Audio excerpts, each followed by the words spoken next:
Hi, ako si 124. Hindi ako vlogger, hindi ako influencer, ako ay isang kupal. Yes, ako ang kupal na magbibigay sa'yo ng maraming impormasyon araw-araw. Pwede mong pahalagahan, pwede mong kupalin. Okay, so today, magbibigay tayo ng mga tips para sa mga non-criminologists na sasabak sa Bucor Qualifying Examination o kung paano hindi magiging patapon sa test ang isang aplikante na hindi naman criminologist. Mga kupal, maupo kayo. Kung nagbabalakang pumasok sa Bucor kahit hindi ka criminology graduate, abay saludo ako sa iyo dyan. Pero tandaan mo, ang exam sa Bucor ay hindi tulad ng exam sa love life mo, na puro hulaan at dasal. Dito, kailangan may konting alam ka, kahit konti lang. Kahit sinipis lang ng iyong tiwala sa sarili mo. Okay, first, number 1. Tips. General knowledge. Hindi pwede ang bahala na si Batman. Magtatok.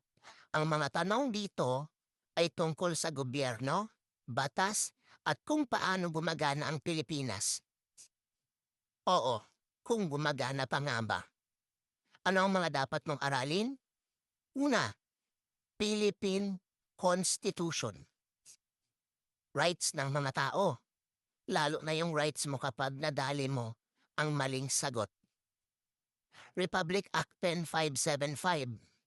Yung batas na nagsasabing hindi lang panabantay ng kulungan ang mga Bucor officer, kundi tagabago ng buhay ng mga PDL.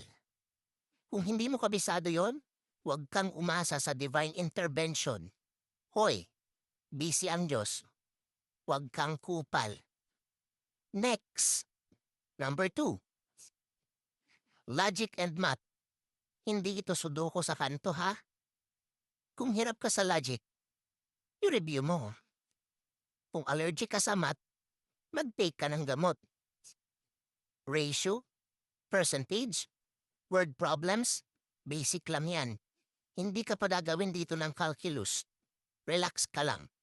Pero kung sumablay ka pa rin, ewan ko na lang, siguro meant to be ka sa ibang ahensya. Or else, magbarangay tanod ka na lang.